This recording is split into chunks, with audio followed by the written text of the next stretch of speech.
Muy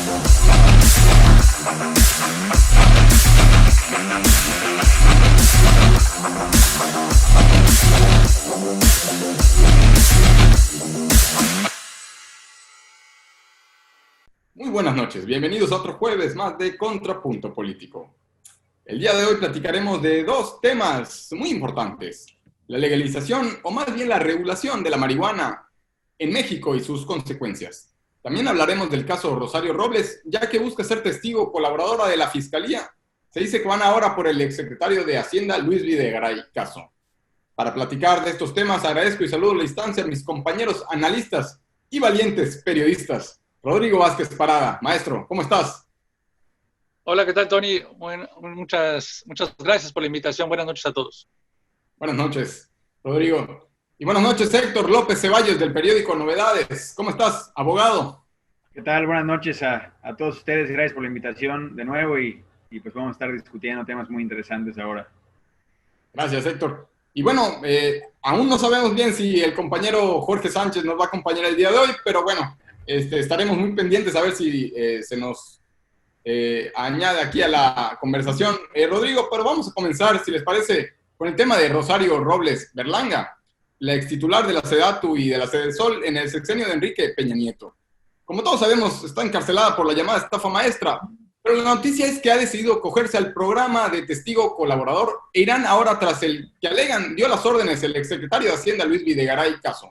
Esto me suena a algo parecido como cuando Lozoya argumentó que no se mandaba solo. Por cierto, un mes después que señalara, la misma Rosario Robles que no se tiene que confiar en las palabras de un criminal confeso.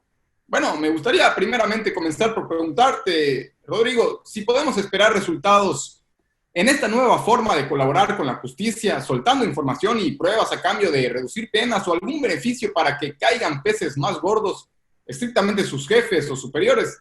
La pregunta es, ¿hay confianza en este criterio de oportunidad para hacerla de testigo colaborador en México? Digamos, ¿podemos confiar en las palabras de un delincuente? Rodrigo, ¿qué decir? Bueno, hay que recordar la historia en cuestión de casos referente a los testigos protegidos o a los testigos que de alguna u otra manera ayudan a capturar a los capos de narcotráfico. Y bueno, en esta ocasión estamos hablando de funcionarios de gobierno. Sin duda, este sexenio, o lo que va de este sexenio de Andrés Manuel, tenemos varios personajes en los cuales pues se han estado revelando, algunos ya han sido detenidos, gobernadores, hay que decirlo también, los exgobernadores no sabemos si han acogido a esta situación legal, pero sí se sabe que algunos de ellos ya han dicho quienes han dado las indicaciones para corrupción, ¿no? Tenemos a los exgobernadores en primera instancia y ahora tenemos a estos funcionarios de Lozoya y de Rosario Robles. Yo creo que la postura que tiene Rosario Robles sin duda es debido al cambio de abogados que ha tenido y la estrategia legal que quiere mantener. De seguro no le funcionó la estrategia en este primer año que estuvo en la cárcel, ya lleva 1 año, 4 meses en la cárcel y no ha podido avanzar de seguro lo que desea, y por eso es en que revira en esta estrategia para poder tomar esta oportunidad. Y bueno, a través de su abogado en estos días sale y acusa directamente a Videgaray como el que dio la indicación para que se desviara dinero para las campañas, 4 campañas electorales, incluida la campaña del ex candidato presidencial Mitt. Entonces creo que ahí hay un tema muy serio, hay un tema en donde, si tú me preguntas qué espero, pues espero justicia, esperamos verdad, la ciudadanía espera que se revele todos los detalles de esta situación y que tenga que pagar el que tenga que pagar, porque se utilizó el Estado, se utilizó el poder desde el Estado para poder mantener a un régimen que ahora dice, y de forma realmente absurda, responde el PRI diciendo que pues no tengo ninguna evidencia que haya entrado dinero, pues ni modo que haya dejado una notita ahí Rosario Robles dedicada hacia el PRI. Oigan, aquí les dejo el dinero. O sea, es absurda la respuesta que tiene Alejandro Moreno del PRI ante esta situación. Lo que dice Videgaray, ahorita lo voy a comentar, pero creo que de entrada este es el panorama que se vive ahora. Muy bien, gracias, Rodrigo. Héctor, de esta forma podemos asumir entonces que la señora Rosario Robles está asumiendo culpabilidad, o por lo menos parte de la culpa. Pues lo correcto hubiese sido dar aviso a las autoridades correspondientes, si es que sabía algo, ¿no? Como ahora afirma, si no, pues ¿de qué va a colaborar? Pues sí, bien, de hecho esa es la naturaleza misma del criterio de oportunidad, ¿no? O sea, la cuestión es que uno efectivamente está involucrado en cierta actividad delictiva, en cierto ilícito, pero se tiene conocimiento de que otra persona u otro grupo de personas cometieron delitos mayores, ¿no? O con mayor impacto, o más importantes, o que conviene por el bienestar nacional o la seguridad pública que el Ministerio Público se encargue de perseguirlos, de investigarlos. Entonces se utiliza este tipo de sospechosos o de imputados o de delincuentes, según la etapa procesal en la que se encuentren, para obtener información. Ojo, no significa que porque yo me apegue al criterio de oportunidad, automáticamente estoy libre de toda culpa y se me va a hacer caso de todo lo que yo pueda declarar. Se tiene que probar. O sea, el criterio de oportunidad viene con una declaración, esta investigación coadyuvar en la investigación de otros posibles delitos y de personas con un mayor peso, por así decirlo, en actividades delictivas, pero que tiene que ir acompañado de pruebas. El Ministerio Público tiene que emitir un dictamen en donde diga que efectivamente esta persona que se apegó al criterio de oportunidad sirvió para la investigación y que su participación fue clave para la detención y para la posterior sanción de este tipo de criminales de los que estamos hablando o de estos delitos mayores. Si no pasara, por más que Rosario Robles declarara lo que tenga que declarar, si no hay una prueba, si su declaración no lleva o no llega a buen término o no le sirve al Ministerio Público, a la Fiscalía, pues de nada servirá y tendrá que seguir purgando su pena en prisión. Entonces, no por apegarse al criterio de oportunidad es una garantía. Yo creo que sí, ella sabe que tiene bastante responsabilidad, si no, no estaría ahorita probablemente en la etapa del proceso en la que está. Sí tiene responsabilidad y está aprovechando este criterio para decir, bueno, sí, tuve una participación incorrecta en ciertas actividades, pero les catafixio, les cambio esta condena o este castigo que yo pudiera tener a cambio de información que los lleve a la persecución, la captura o el procesamiento de otras personas con mayor importancia a lo que yo hice.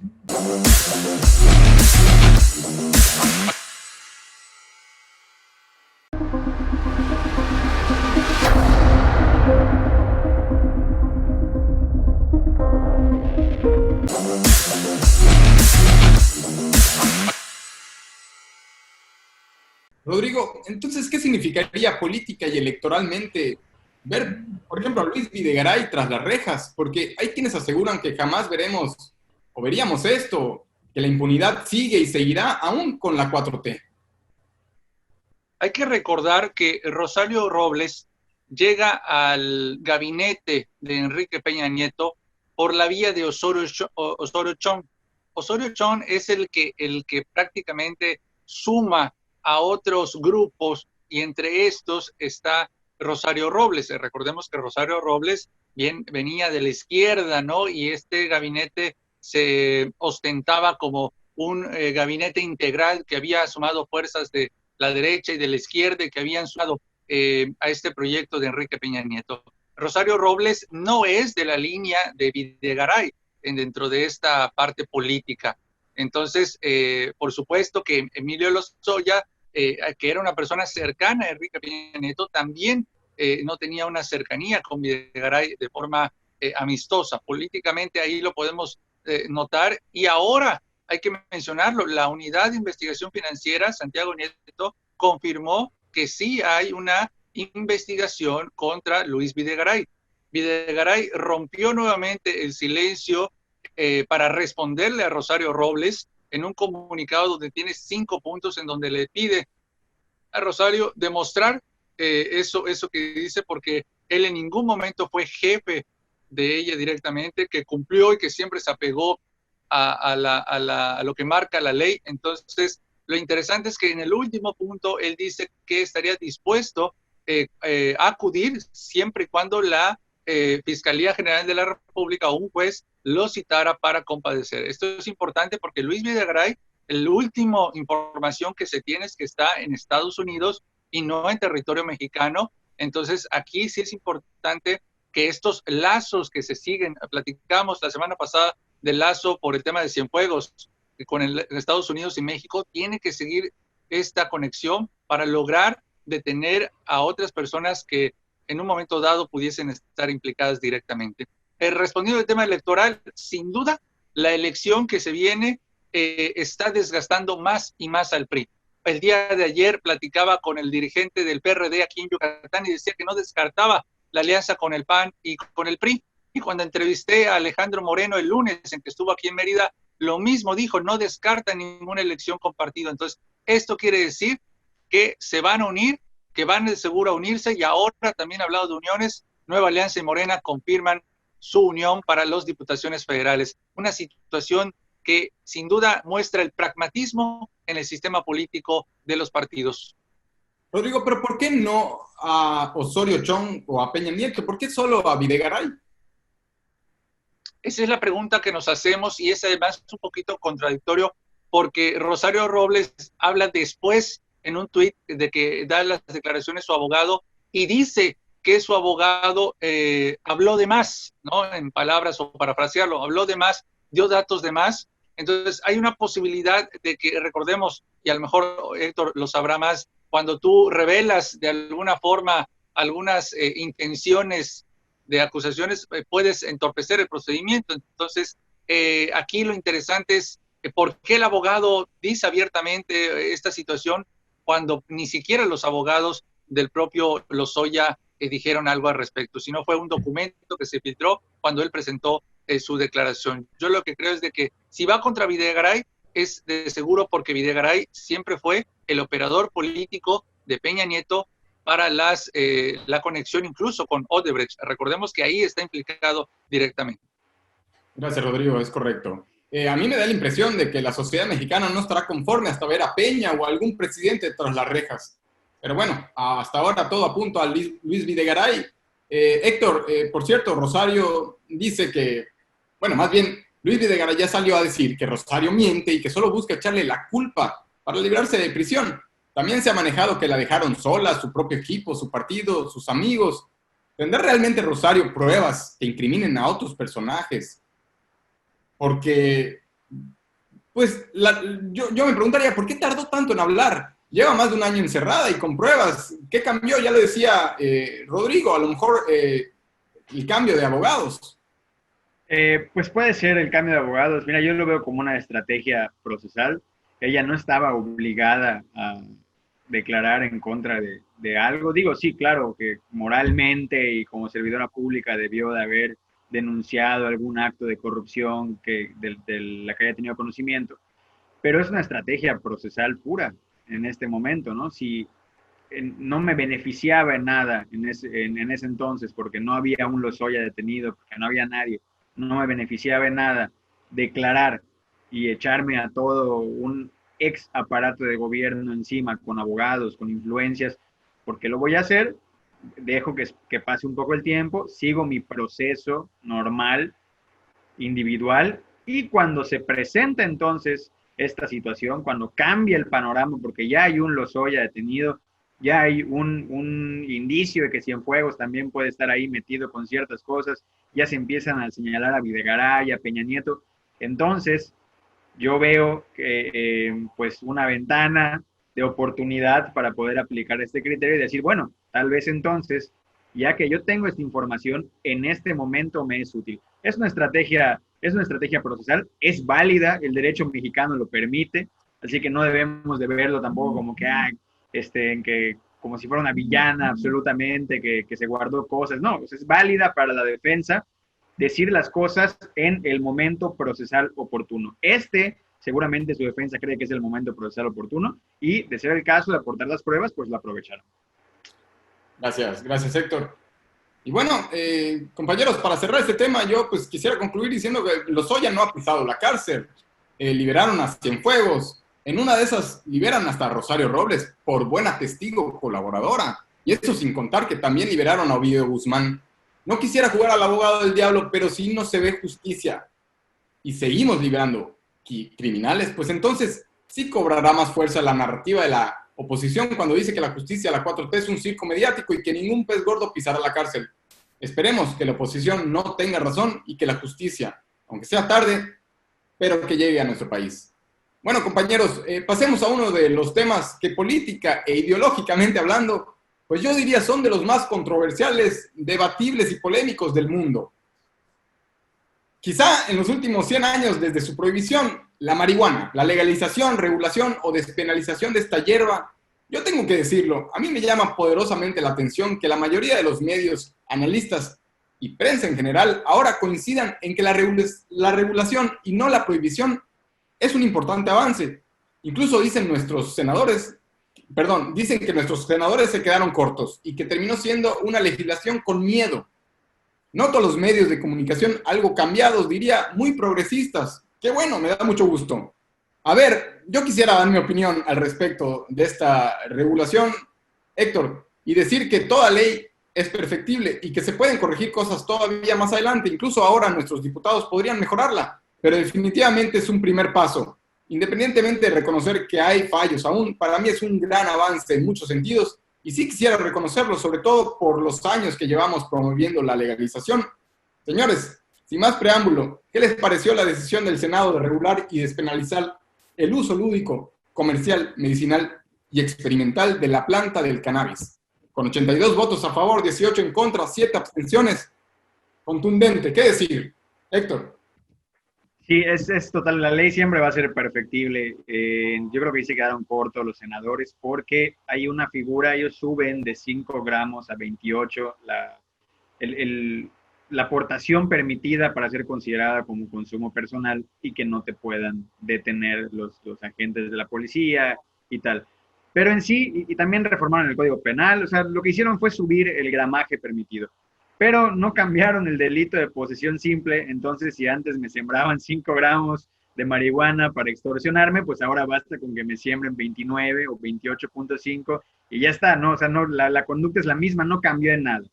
Fue un paliativo que pues decidieron aplicar los senadores porque, y esta es la razón, y es lo que tú decías de por qué se quedaron cortos y por qué los medios ahora son progresistas y por qué los legisladores ahora quieren la legalización, porque no es una decisión de ellos.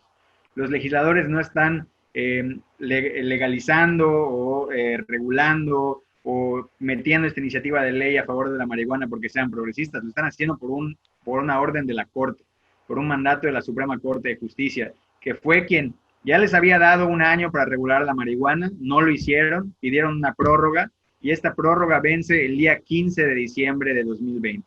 Para el 15 de diciembre la marihuana ya debe estar regulada.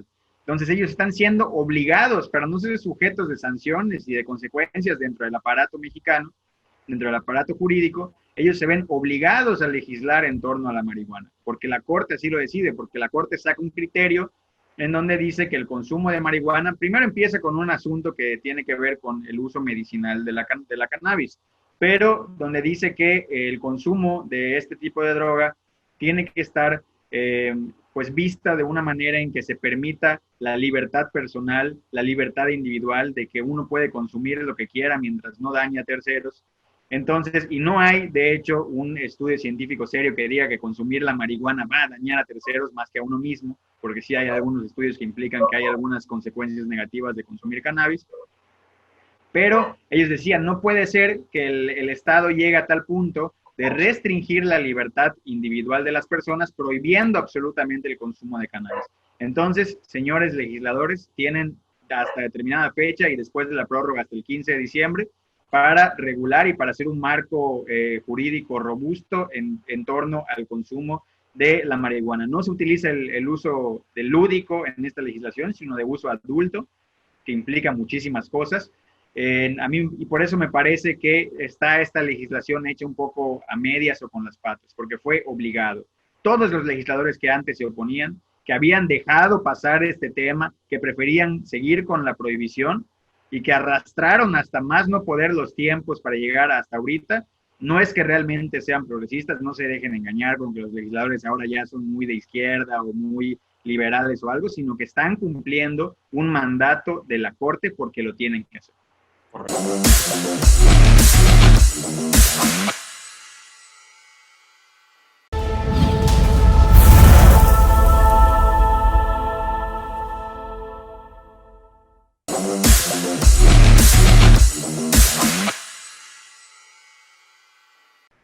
Gracias, Héctor. Bueno, Rodrigo, la mayoría de los senadores que impulsaron y que aprobaron la regulación de la marihuana son de Morena y política e históricamente hablando, la izquierda ha sido impulsora de este tipo de derechos. Rodrigo, ¿esto es parte de los cambios y transformaciones de la 4T? O como dice Héctor, viene de un mandato desde la Suprema Corte, porque también hay que decirlo, no soy muy seguro que con Anaya o José Antonio Meade se haya podido dar este paso, pero tengo que decirlo, tampoco estaba muy seguro que el presidente Andrés Manuel quería pasar la historia como el presidente que en su sexenio legalizó la marihuana. Según yo, eso no estaba en sus planes ni en sus 100 compromisos. Hasta la mañanera de hoy mismo, que por primera vez lo escucho hablar positivamente del libre desarrollo de la personalidad, aunado a las libertades individuales. ¿Tú cómo lo ves? ¿Qué decir? Es claro que fue una estrategia electorera, preelectorera. Así es como lo veo claramente. No, como dice Héctor en su explicación, no hubo ninguna modificación relevante. Siguió siendo lo mismo. La marihuana, en sus términos que está actualmente en México, no tuvo ninguna modificación significativa para el tema de recreativo. Lo que sí, y lo voy a decir muy claro, en mi punto de vista, creo que este tema de la marihuana tiene que verse primero por un tema médico. Hay demasiadas personas que están luchando, han llegado a instancias más altas en México para poder tener esto dentro de su tratamiento médico, y eso es el tema más importante. Ahí es donde está. No se tocó la Ley General de Salud, que es la más difícil para poder modificar. Es en donde más se oponen. Esa no se tocó para nada. Entonces, ¿qué fue esto? Fue únicamente como la bandera electorera cuando estás así. Dices, mira, yo probé la marihuana. Ahí está Ramírez Marín ahí diciendo que es pro marihuana ahora. Y miren, o sea, no es un tema de izquierda o derecha en esta ocasión. Lamentablemente fue un tema electorero. Y lo digo lamentable, ¿por qué? Porque otra vez vemos el sistema del teatro, del circo, desde el Senado de la República, que está durante 6 años ahí, y así lo utilizaron. Así fue como fue prácticamente utilizada la marihuana, y la gente dice, bravo, se legalizó la marihuana. No se legalizó. Únicamente lo que hubo fue ajustes, como cuando mueves nada más el tornillo de un aparato para que esté más apretado. Únicamente eso. No hubo ninguna modificación a esto. Entonces, decir y levantar las campanas al vuelo es absurdo, la verdad, y con todo respeto lo digo, no hubo modificación. Primero que se trabaje en el tema de la salud y luego vemos el tema del recreativo. Lo vimos ahora con esta contingencia. ¿Qué es lo más esencial? La salud y después el tema recreativo. Esa es la mentalidad que debe de haber en el Congreso y en el Senado mexicano. Gracias, Rodrigo. Y bueno, Héctor, una de las cosas que me llamó mucho la atención es ver a panistas. Bueno, ya lo explicaba ahorita mismo Rodrigo, ¿no? Un tema electorero. Pero bueno, a senadores de derecha votando a favor de la regulación. La mayoría, por supuesto, estuvo en contra, pero de la derecha, en contra, la mayoría. Pero ¿qué decir entonces de la ideología panista y de su conservadurismo? ¿Ya se les pegó mucho el PRD o qué pasó ahí? Estaba el yucateco Raúl Paz votando a favor también. Sí, bueno, solamente una acotación. Sí se hizo una ligera modificación a la Ley General de Salud en el sentido de subir el gramaje, porque era la misma ley la que permitía de 5 a 28 gramos. Y una de las grandes virtudes que sí creo que sea un gran paso, ahí sí comparto opinión, Tony, de que, bueno, abrir una puerta, por más pequeña que sea, siempre va a ser un avance, sobre todo cuando había un muro en torno a la prohibición de la marihuana, que se van a empezar a regular estos expendios que van a poder vender la cannabis para tratar de cooptar el mercado negro, que no estoy muy seguro, no estoy muy convencido de que así se vaya a destruir con el narcomenudeo, con el mercado negro de la marihuana, pero al menos es un avance.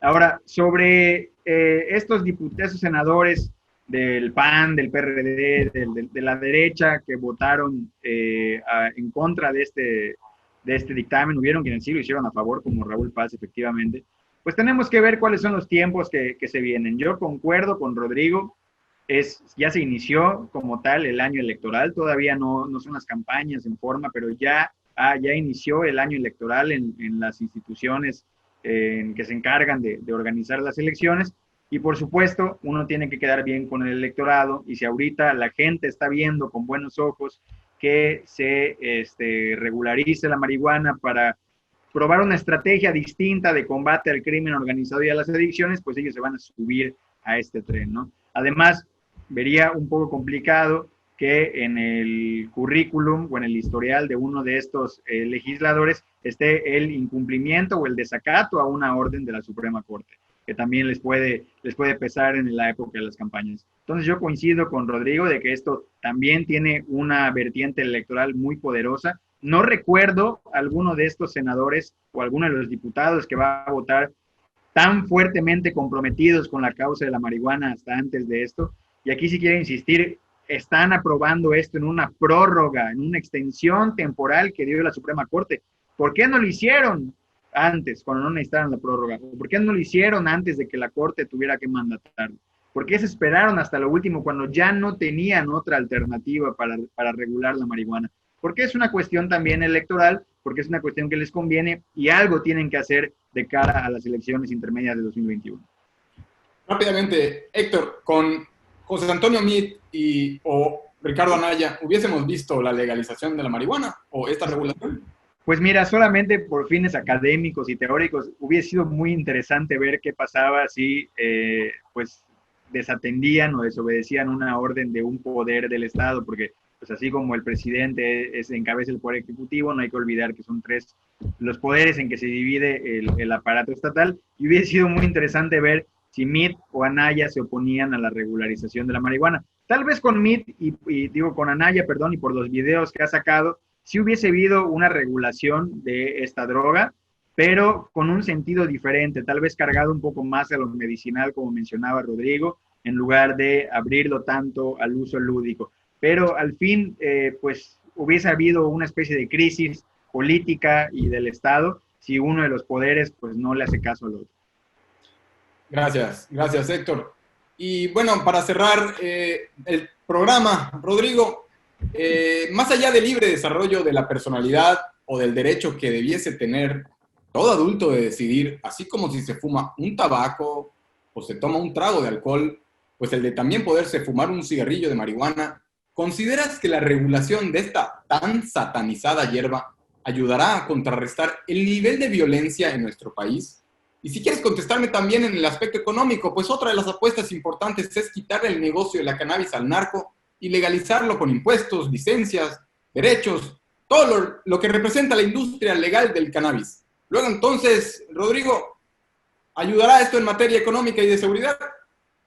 En primer tema de seguridad, la ley, el coronavirus, la pandemia, el confinamiento nos han mostrado una lección muy importante. Cuando no estuvo activa la venta de alcohol, los actos delictivos disminuyeron. Esos son datos que yo les puedo dar. ¿Por qué? Porque nos llegaban los reportes de incidentes que ocurrían, de accidentes, de hechos violentos que ocurrían en la ciudad de Mérida y en otros lugares, y que de alguna u otra manera la gran mayoría de las personas que estaban implicadas estaba bajo los insumos de justamente el alcohol. Y este hecho se bajó, o estos actos bajaron cuando no había la venta normal del alcohol. El tema del tabaco, pues bueno, lo vemos con la incidencia ahora con enfermedades respiratorias, vemos que sigue estando el tema del cáncer de pulmón muy cerca de las personas que tienen una adicción a esta situación. Y yo siempre voy a ser muy claro, algo que te cometa, que te lleve a la adicción, lo tienes que dejar o tienes que regularlo de una mejor forma. En México tenemos muchos problemas de alcoholismo y de tabaquismo. Y ahí es donde todavía el sistema mexicano, sistemas estatales, no han podido disminuir estas estadísticas. Y esto es caro, esto nos cuesta económicamente como Estado, como país. Nos está costando porque mantener la estabilidad de la salud de una persona con tabaquismo o con un problema por el alcoholismo nos está costando y cuesta mucho. Entonces, esto es muy importante. Yo digo que sí, adelante con el tema de los que deseen poner marihuana, sí, pero aquí está un tema donde el Estado no ha podido, ahora sí que mantener este tema de la salud pública en las personas. Entonces, también hay que señalarlo, hay diferentes personas que también han sido detenidas y que también tienen consumo excesivo de estas drogas, y entonces es ahí donde tenemos que pensar un poquito antes de. ¿Qué tanto hay la educación? Sí, cierto, adelante el libre desarrollo, pero ¿en dónde queda la educación?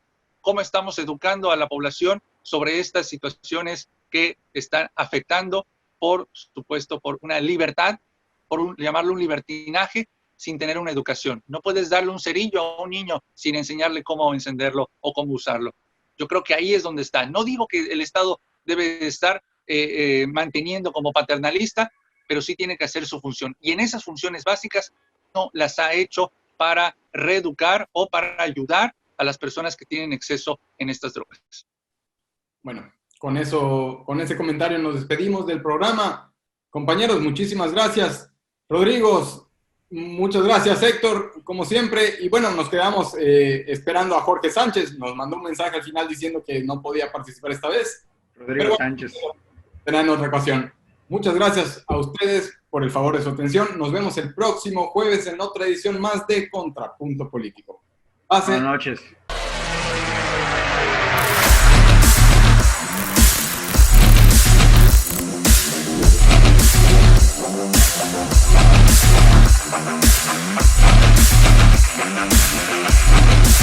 We'll be right back.